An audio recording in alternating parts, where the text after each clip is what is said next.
Pour cet été, la famille Lavandeur voulait passer des vacances originales, inoubliables. Alors ils sont venus en Poitou-Charentes, où ils ont loué ça. Un vrai château fort datant du Moyen-Âge. Ah, qu'est-ce que c'est beau! Avec 2 tours, un donjon et même un pont-levis pour accéder au château de Tensus. C'est un vrai château écossais. Ça, c'est un vrai château, ça. Hein. Ça, c'est magnifique. Les Lavandeurs vont pouvoir accomplir leur rêve. Dormir une nuit comme des rois. Alors, à peine arrivée, la famille explore les lieux à la recherche de leur chambre.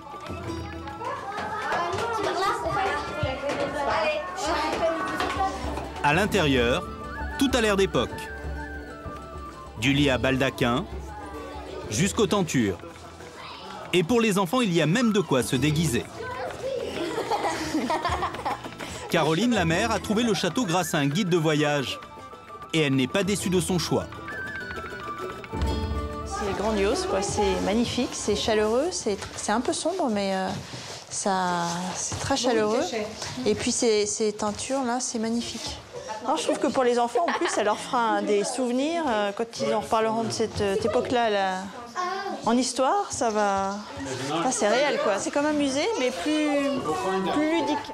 Et en plus, ce n'est pas hors de prix. Pour cette chambre de plus de 100 mètres carrés, dans laquelle ils vont pouvoir dormir à 4 avec les enfants, c'est 140 €. C'est ce qu'ils auraient payé pour une belle chambre dans un hôtel 3 étoiles. Et pour ce tarif, les Lavandeurs peuvent profiter de tout le domaine, et notamment des douves, grâce aux barques mises à disposition. On a l'impression d'être plongé 500 ans en arrière. Et franchement, ça change des hôtels un peu standardisés qui se ressemblent tous, quoi. Louer un château pour ses vacances. Depuis quelques années, cette offre d'hébergement insolite a le vent en poupe. Logique, la France, c'est le pays des châteaux, avec pas moins de 45 000 édifices répertoriés dans tout l'Hexagone. Comme ces demeures anciennes coûtent une fortune à entretenir, tous les propriétaires ou presque doivent se mettre à la location pour pouvoir payer les factures. Et des châteaux, il y en a pour tous les goûts, pour tous les prix. De 500 € la semaine pour un manoir minuscule, jusqu'à 22 000 € pour les palais les plus princiers. Alors, quels sacrifices doivent consentir les aristocrates pour garder leur château dans la famille? Qui sont aujourd'hui les nouveaux châtelains? Et comment goûter à ces séjours hors du temps sans se ruiner? Enquête sur la vie de château.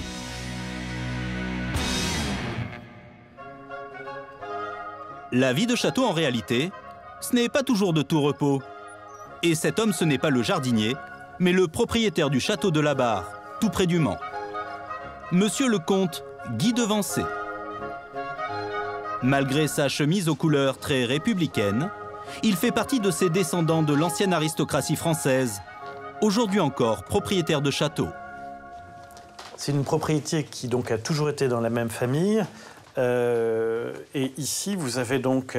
bon, la reliure est postérieure, mais le document est ancien. Ça date de 1610, où on voit donc ma famille avec Marin de Vancey, qui a construit une partie du château. Depuis cette date, le château se transmet de génération en génération, jusqu'à Guy. Mais aujourd'hui, cet héritage, c'est un peu un cadeau empoisonné. La vie de château, c'est comme les fées et les princes charmants, tout ça c'est dans le même package, ça s'appelle des contes de fées. C'est fini depuis 2 siècles. Car un château, pour qu'il ne tombe pas en ruine, il faut l'entretenir en permanence et ça finit bien sûr par coûter très cher.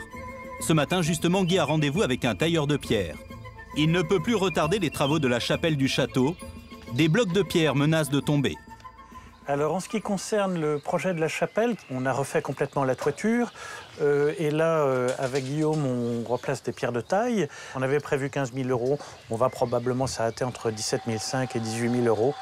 Il faut faire appel à des matériaux nobles et à des ouvriers spécialisés. Les travaux de rénovation coûtent 2 fois plus cher que pour une maison.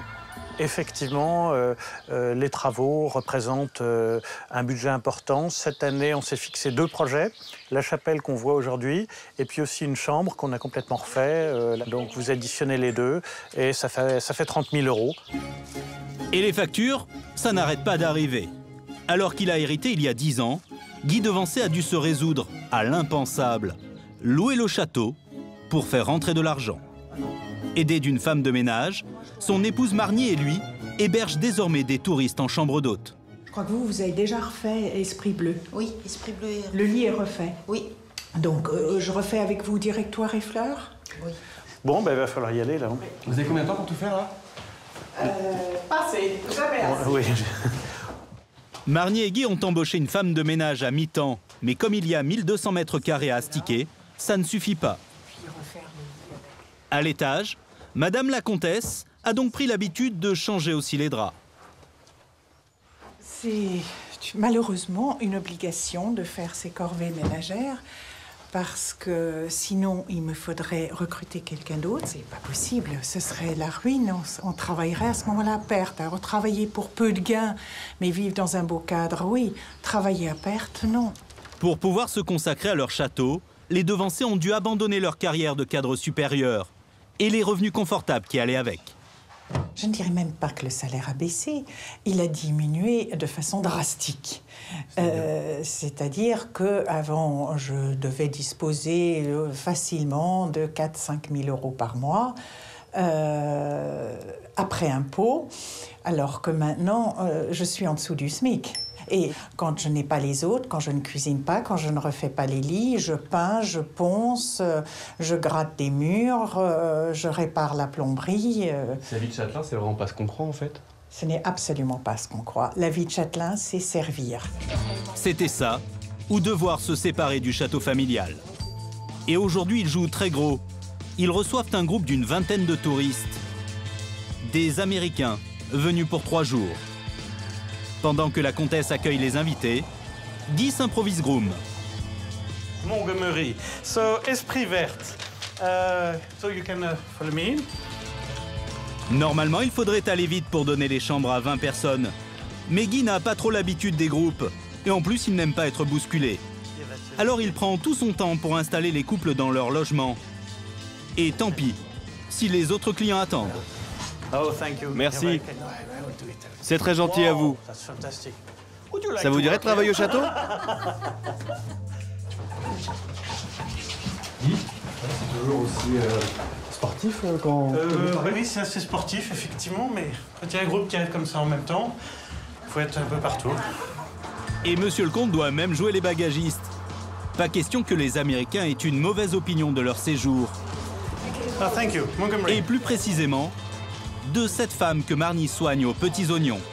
C'est Suzy Orso, la représentante d'une très grosse agence de voyage. Vous choisissez vraiment la chambre que vous voulez. Celle-ci, vous avez l'ordinateur juste à portée de main si vous avez besoin d'envoyer des emails. Si à la fin de son séjour, Suzy est séduite, elle pourrait ramener d'autres groupes de 20 personnes au Devancé. On appelle ça la location exclusive. La réglementation interdit de louer plus de 5 chambres d'hôtes. Cette location de la totalité du château permet d'échapper à cette contrainte. La location intégrale du château a l'avantage que c'est beaucoup de travail concentré sur une même période, ce qui nous convient mieux plutôt que d'avoir une activité étalée et clairsemée comme les chambres d'hôtes. Ça nous convient mieux en tant que timing et c'est aussi plus rémunérateur. Effectivement, quand ils louent comme ça les 12 chambres du château, ils gagnent 3 600 € par jour, contre 1 500 € quand ils font simplement chambre d'hôte. Le calcul est vite fait. Si financièrement les groupes sont intéressants, vous allez voir qu'il faut se mettre en 4 pour eux.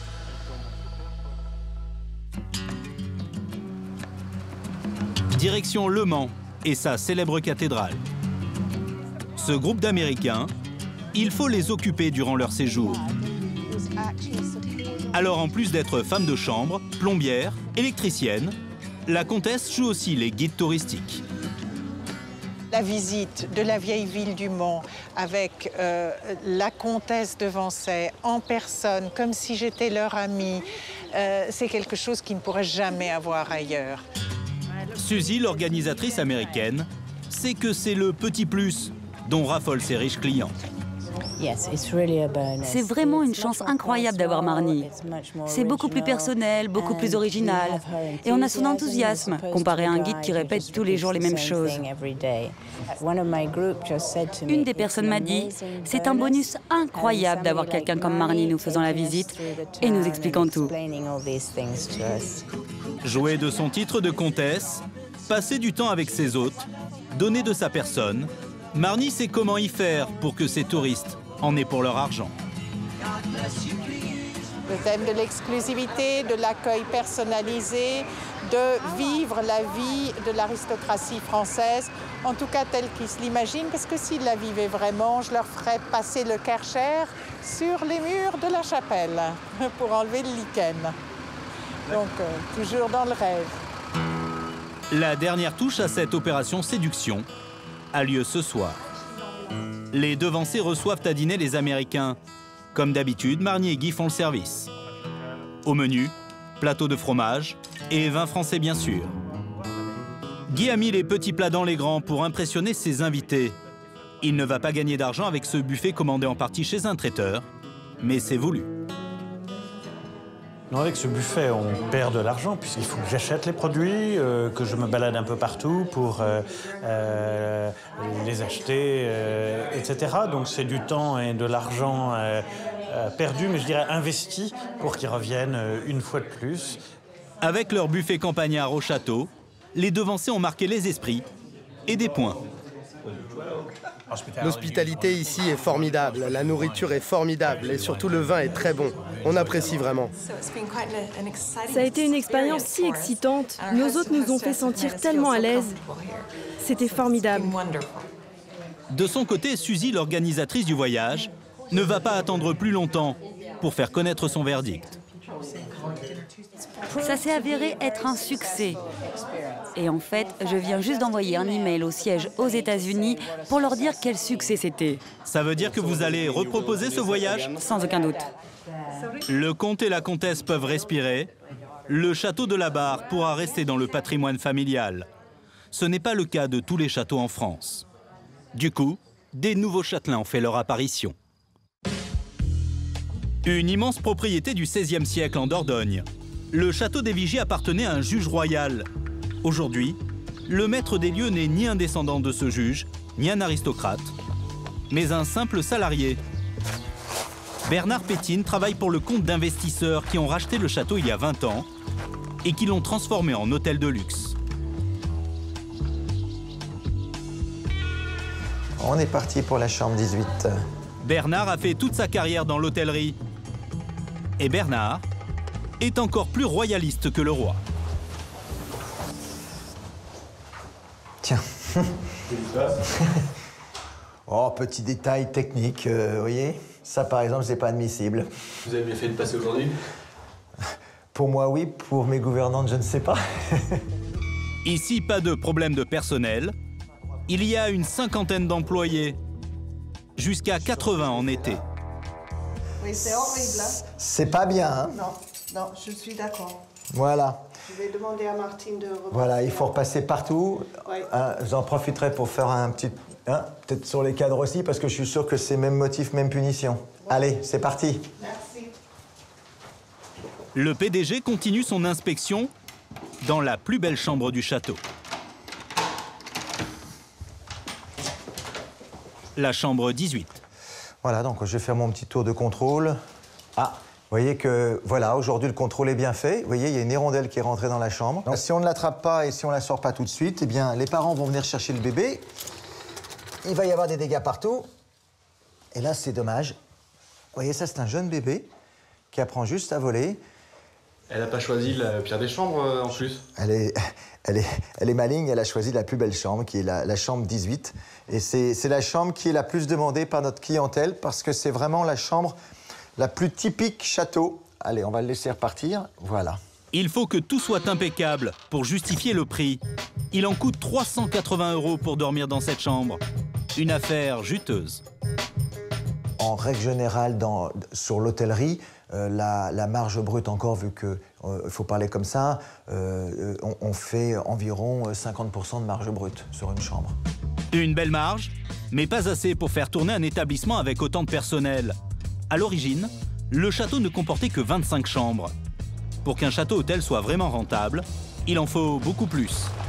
Alors Bernard a trouvé la solution, faire dormir la grande majorité de ses clients à 200 mètres du château, dans un bâtiment qui n'a rien du XVIe siècle.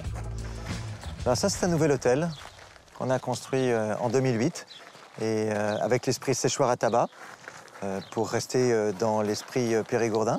Et il y a un nombre de chambres nécessaires pour assurer une rentabilité sur le moyen long terme. Et dans notre type d'hôtellerie 4 étoiles, il faut au minimum une 60aine de chambres. Et du coup, avant, vous en aviez 25. Et là, on a rajouté 40, donc ça nous fait 65 chambres. Donc ce qui est un nombre très correct pour pouvoir envisager sereinement l'avenir. Coût de l'opération, 6 millions d'euros. Mais pour ce prix, tout a été pensé dans les moindres détails pour limiter les frais. Les chambres sont relativement zen et faciles pour les femmes de chambre à nettoyer. Et quant au coût, nous avons une production d'eau chaude qui se fait par panneaux solaires, qui sont sur le toit et qui sont bien cachés. Dans les salles de bain, qui sont très confortables, nous avons volontairement oublié la baignoire et mis des douches pour limiter la consommation d'eau. Donc c'est des petites choses, quand on les additionne les unes au-dessus des autres, permettent d'avoir une meilleure rentabilité sur cet hôtel. Les chambres sont un peu moins chères pour le client, mais beaucoup plus profitables pour les propriétaires. Près de 10% de marge en plus. Bernard avait un autre problème. Les châteaux sont bien souvent au milieu de nulle part. Il fallait un restaurant et, si possible, une table digne de ce nom. Et l'amuse-bouche? On amuse-bouche, on aura un cappuccino de homard perlé à l'huile du moulin de Calas. Nous avons choisi un restaurant gastronomique parce que le client qui séjourne dans un château s'attend à très bien manger et veut passer une belle soirée dans un restaurant gastronomique. Voilà, bon service. Le problème d'un restaurant gastronomique, c'est qu'il n'est pas toujours rempli. Et il nécessite quand même autant de monde. Ici, 10 personnes pour à peine 50 couverts. Ajoutez à cela des ingrédients qui coûtent cher. Ce n'est pas ici que le château de Bernard gagne de l'argent. La marge brute en restauration gastronomique n'est malheureusement que de 6%. Ce n'est pas suffisant par rapport au chiffre d'affaires que l'on fait, vu qu'en gastronomique, on fait à peu près 400 000 € de chiffre d'affaires. Ça représente donc 24 000 € de trésorerie, ce qui est insuffisant pour notre type d'établissement. Pour faire des marges qui approchent les 50%, comme avec ses chambres, une seule solution. Vendre des steaks frites. Pour ça, il a transformé l'une des dépendances du château en brasserie, avec une immense terrasse. Ça veut dire plus de clients, des plats préparés en 5 minutes, moins de personnel pour le service. S'il le pouvait, messieurs, bonjour. Bernard vendrait des steaks frites, même dans son restaurant gastro. Sur un plat comme ça, vous gagnez quoi? Là, je suis à 4,50 € et là, je suis à 3,80 €. Alors 4,50 € et c'est un plat qu'on vend à la carte. On le vend combien? 18. Selon notre estimation, une fois le personnel payé et les frais généraux de la brasserie retirés, il reste 7 € de bénéfice sur chaque steak frites vendu. C'était la bonne idée indispensable pour la bonne marge de l'entreprise. Faut qu'on enlève le chaud d'abord, là. La brasserie a eu un deuxième effet. Les clients séjournent plus longtemps au château. Accroître le nombre de nuitées, c'est tout l'enjeu quand on exploite un château. Alors, s'il vous plaît, voici le filet limansol. On est là pour 5 jours. C'est plutôt une bonne idée d'avoir une brasserie, c'est plutôt rentable. Voilà, ça permet de varier, d'être pas tout le temps être dans la gastronomie. C'est plus convivial.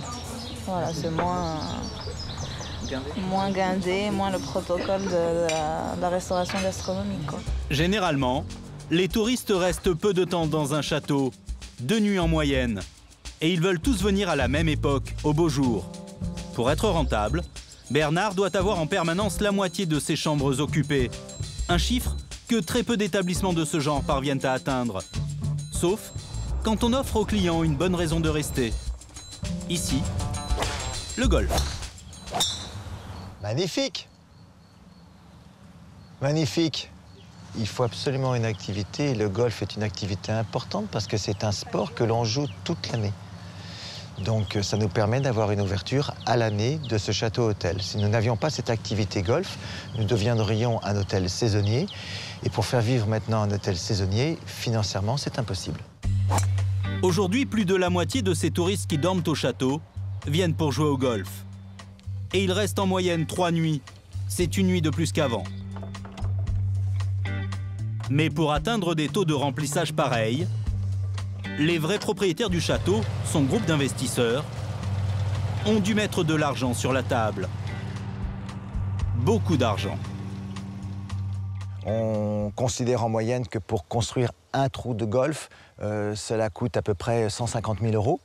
Donc si vous faites 150 000 € multiplié par 18, vous avez le coût. Et ça, c'est le coût minimum, vraiment, sans qu'il y ait des travaux spectaculaires. Donc grosso modo, on peut dire que l'investissement pour construire un parcours 18 trous est entre 3 et 5 millions d'euros. En tout, 15 millions d'euros ont été injectés dans le château. Il y en a pour au minimum 10 ans à tout rembourser. Mais à terme, le château devrait rapporter plus d'1 million d'euros par an de bénéfices à ses actionnaire. Certains ont tout de même trouvé le moyen de gagner beaucoup d'argent avec les châteaux, sans investir un centime dans les vieilles pierres.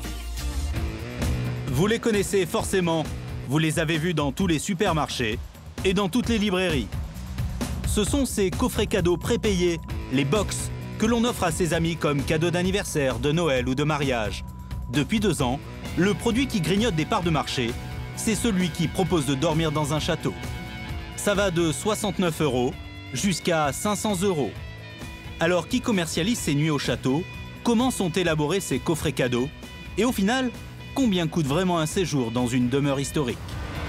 Pour le savoir, direction le siège social parisien du numéro 2 français de ces box.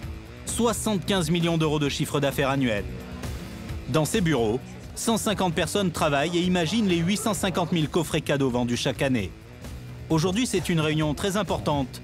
La box Vie de Château marche tellement bien, 30% de ventes en plus sur un an, que la société veut sortir une deuxième version, plus luxueuse, aux alentours de 400 €. Encore faut-il se mettre bien d'accord sur ce que l'on peut appeler château.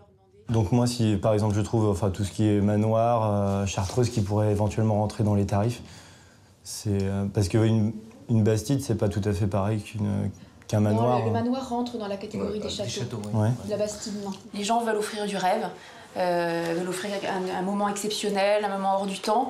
On voit également tout l'engouement qu'il y a pu y avoir autour des mariages princiers. Donc il y a vraiment quelque chose de, voilà, qui rencontre un public et qui plaît énormément autour du concept du château. Pour ce nouveau coffret cadeau, l'équipe a besoin de trouver 150 châteaux répartis sur l'ensemble de la France, pour que chaque client puisse trouver un week-end tout près de chez lui. Jean-Baptiste, ce commercial, a justement déniché 2 châteaux sur Internet. Il va maintenant aller les voir en vrai et négocier avec les propriétaires. Car trouver un château 4 étoiles en France, ce n'est pas le plus dur. Dans cette région du Val-de-Loire, il y en a même des centaines. Le problème pour Jean-Baptiste, c'est de réussir à faire signer un contrat aux propriétaires. Car pour référencer les châteaux dans ses coffrets, il n'est pas très généreux financièrement. Le voici ce matin au château de Noisé, près de Blois. A priori, il n'est pas très emballé.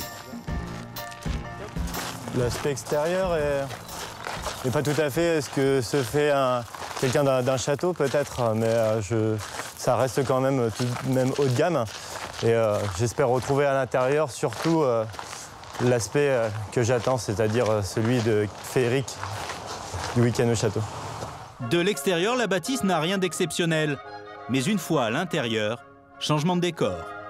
Pas de doute, on est bien dans un château avec armures, vitraux et portraits d'ancêtres. Bonjour, Jean-Baptiste Bordas. Enchanté. Voilà la patronne. Pendant des années, Cécile Williams a géré le domaine comme salariée. À la mort du propriétaire, elle l'a racheté en empruntant auprès des banques. Pour elle, trouver des clients est une question de survie. Le commercial commence par une visite très attentive des lieux. Vous avez donc le château, 14 chambres. Nous avons eu un pavillon. Discrètement, Jean-Baptiste laisse traîner ses mains pour vérifier qu'au mur, ce n'est pas du papier peint, mais bien de la toile tendue. Les chambres sont confortables et elles ont du cachet. Les salles de bain, quant à elles, sont petites, mais de bonne facture. Les pièces correspondent au cahier des charges de Jean-Baptiste. Arrive le moment de parler argent. C'est la première fois que Cécile accueille un représentant d'une société de coffrets cadeaux. Moi, s'il y a un verre d'eau... Jean-Baptiste annonce le tarif. On prend une commission, et cette commission, elle est sur les coffrets séjour de 30%. Et comment vous expliquez ces 30% de commission? Parce que c'est quand même une somme, quoi. Jean-Baptiste ne se démonte pas. Un coffret sur papier glacé avec photo, ça coûte cher, dit-il. Surtout, il doit rétrocéder une grosse partie de sa commission aux grandes surfaces qui commercialisent les box dans leurs rayons. Ça représente, dans les 15 à 20% du prix. Normalement, Cécile facture la nuit et la demi-pension 450 €. Si elle accepte l'offre de Jean-Baptiste, elle ne touchera que 270 €. De quoi y réfléchir à 2 fois. Vous avez l'air de tiquer sur les 30%. Qu'est-ce que vous en pensez? Ça représente, il faut savoir qu'une agence de voyage va prendre 10%. Un tour opérateur, comme il sous-traite à l'agence de voyage, va prendre 20%. 30% de commission. Sur le chiffre d'affaires, ça représente quand même une certaine somme. Cette box doit sortir à Noël. C'est la perspective pour Cécile de 50, peut-être 100 clients supplémentaires. Elle a demandé au jeune homme quelques jours de réflexion. Depuis quelque temps, l'offre s'est tellement multipliée sur Internet qu'en s'y prenant à l'avance et en cherchant bien, on peut même trouver des châteaux à 35 € la nuit. Le rêve est désormais accessible à tous.